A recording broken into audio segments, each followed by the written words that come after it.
change to the Pacers. This is huge for next season. We knew that he was a big target for a lot of folks. I don't know that we thought the Pacers would be it. Benedict Mathurin, Isaiah Jackson, 2 first-round picks and 1 second-round pick go back over to Los Angeles. But Lou, how are we feeling about this one? From the Clippers standpoint, I thought a lot of people just said, all right, well, they're waving the white flag. Is that the vibe you're getting as well? It's hard to say no, right? Like, you trade away James Harden, you trade away Zoo. Those were 2 core pieces of what they were trying to do in Los Angeles, and now you look at it as a retooling. They were able to go get some young guys to come back. They were able to go out and get some really good draft pieces, some really good draft picks that they didn't have before. So this to me obviously looks like a play for the future. They have an opportunity to go out and get some really good blue chip young talent out in the draft with those protected picks, and they got a great opportunity to start fresh or continue to build around Kawhi Leonard, who has another year on his deal, and before he reaches free agency, they'll give it one more opportunity with these young guys. So I think it was a positive for the Clippers. It looks like they are waving the white flag, but I do still feel like they have enough pieces to compete, especially when you still got Kawhi Leonard, who's healthy. It looks like they're still going to compete, but it also looks like this is a move for the future as well. So, I thought they did a great job. I didn't want to see Zoo go, especially with him having a newborn child who's, basically 3 years old at this point, and to be traded, this business can be harsh on a personal level. But, that's the nature of the beast. That's how this thing goes. But I think the Clippers did tool up for the future, and I think it'll do them some good. Yeah, I agree. I think this was something, to gain some youth back, change it up a little. You know what? I don't know if this is necessarily a rebuild, for the Clippers, in my opinion. And I could be wrong. It's more of a retool. They put some youth around Kawhi. Benedict Mathurin, he can play ball. I think he's filling a role in that wing position that could actually flourish next to Kawhi. Obviously, they made a move for Darius Garland, so they definitely put some talented youth around him, gained some assets at the same time. So I think this is definitely a retool, and I'm excited to see, what it looks like moving forward. So I'm not mad at this move from the Clippers. Okay, so let me ask you this, because Kawhi is the last tree standing. Shout out Michelle for that line.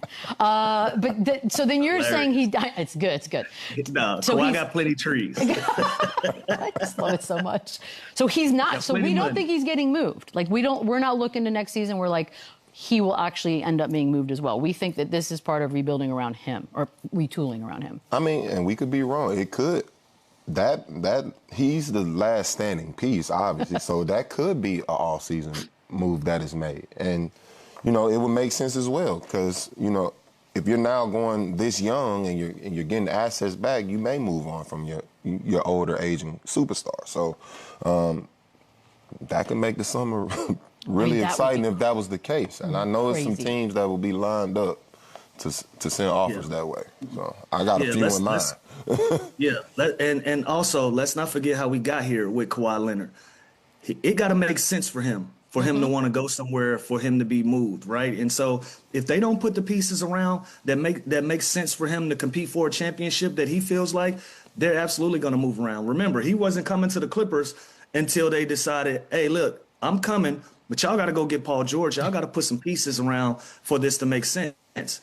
Everything clears out. You go out and get James Harden. You go out and get different pieces. I don't see this any different. If they don't go out and they go get some guys that he can look around and realistically say, at this point in my career, this gives me an opportunity to compete for a championship or put us in that conversation, and it don't make sense, we might have to start looking at other options. So I think this is going to have to make sense for the Clippers and for Kawhi Leonard as well, for him to stay past this next season as well. My goodness, if we go into the summer and it's Giannis, Kawhi, like these are the guys that are on the move. Crazy summer. NBA, it never ends. All right, math time. So one of the first-round picks going to the Clippers is the Pacers' 26th first. That is a 1 through 4 protected and 10 through 30 protected. Now, if your brain already shut up, join me. But the sweet spot for the Clippers is actually picks 5 through 9. Is there a world in which I guess there is, Lou. Like, it could backfire against the Pacers. It's just part of this is luck, right? Yeah, it could. But right now, I think, listen, if healthy, I think Indiana gets better by bringing in Zubac. You know, so a lot of this stuff is still pending. We're going to see how it all plays out. I think both teams took a gamble, and I think it's going to work for both parts. You know, you add Zubac to an Eastern Conference that doesn't have a lot of dominant big guys, that size is a luxury. Size is something that's needed, and you add somebody like him to the mix when a Holly can get healthy. You got Siakam, who's having an all-star year, as you can see. You know, you have him and you have some other different pieces. Nembhard as well. They got better. But this is a move for next season. Everybody's looking for the future. The Clippers, they got younger. They feel like they're getting better. You know, we haven't even mentioned Garland in this conversation. Right. He's also in uniform over there with the Clippers. So both teams went out and did and looked into the things that they needed to get better at, and I think it works for both sides. I find the Pacers thing interesting because we knew the minute Halliburton got hurt that this was just sort of going to be a wash a bit, and it has been. Obviously, they're at the bottom. Is it not crazy to think that when we start this bad boy up again next October, are we looking at a top 4 team in the East when everybody's back and healthy? I think so, and especially with this move for Zoo, very serviceable. Great rebounder, great rim protector, can finish around the basket with both hands. I think they got a lot better. So, and adding him to the additions you already have with Siakam, Nembhard, and Hallie coming back, they're definitely going to be a really, really good team. So I like this move from both. Like I said, and Lou said, I like this move from both sides. I think both sides got better. I think they benefited long term. So I think it's a win-win for both. Boogie, the way the Hornets are your team, the Pacers were Lou's team last season. So I want to make sure, like, Lou, I want to check in with you. Like, how are we feeling? Okay, yeah. I feel good. And I've long apologized for my criticisms and my lack of knowledge from the Indiana Pacers. I said I wasn't watching Indiana basketball, and they went on to go to the NBA Finals in the same season. They really did. I was wrong. Yeah. I have no problem with saying that I was wrong. I'm a fan. Obviously, this is a different basketball team. They have a different personality and swag when Holly is in uniform. I can't really give them top 4 yet because everything is still pending. I still like where Detroit ain't going nowhere. Boston ain't going anywhere. New York still is in play to make some major moves. The Sixers are trending up. Toronto is trending up. It's a lot of teams that addressed a lot of their different needs that they needed and got better during this free agency going into next year. That, you know, I don't think Indiana just walks into a 4th spot. I think it's going to be a fight. I think the East got stronger as a whole after this deadline. Yeah, the Eastern Conference. I'm kind of happy they made as many moves as they did. Speaking of, there were I thought 23, 24 total trades, I want to say, somewhere in that range, Boogie. So how do you feel? Was it exciting enough for you? Was it a little bit less than what you expected? How are you giving the grade-wise? It was a decent trade deadline. I think we were looking for, you know, bigger fireworks as far as the bigger name superstars in the league. But it was rather decent. You know, it was a few teams that, you know, I thought would have made moves that didn't, you know. I thought the Warriors would have been a lot more active as far as the deadline. I mean, they did make a decent move with KP, but I thought they would have been a lot more active. The Knicks surprised me as well. Houston surprised me. Knicks is my favorite. So, you know, I am surprised that more so some teams didn't make a move, but, you know, like I said, it was a rather... Okay, we'll get to that. Because now I'm going to go down the list of a couple things here, Lou. Real quick, which trade did you love the most? I got to say Boston. I got to say Boston going out and getting Vooch. I think that puts them in a really good position come this postseason. And I don't think that the trade deadline was exciting. I thought it was efficient. We didn't get the fireworks we wanted, but a lot of teams addressed the needs that they needed, the things that they needed for them to get better, and I think they did. I'm sitting here looking. I feel like Boston got better. I feel the Wizards got better.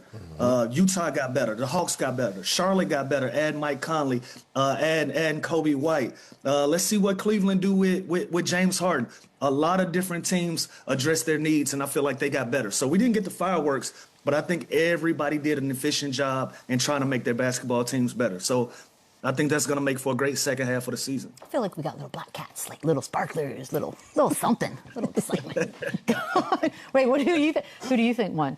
It was more small, subtle moves that impressed me the most.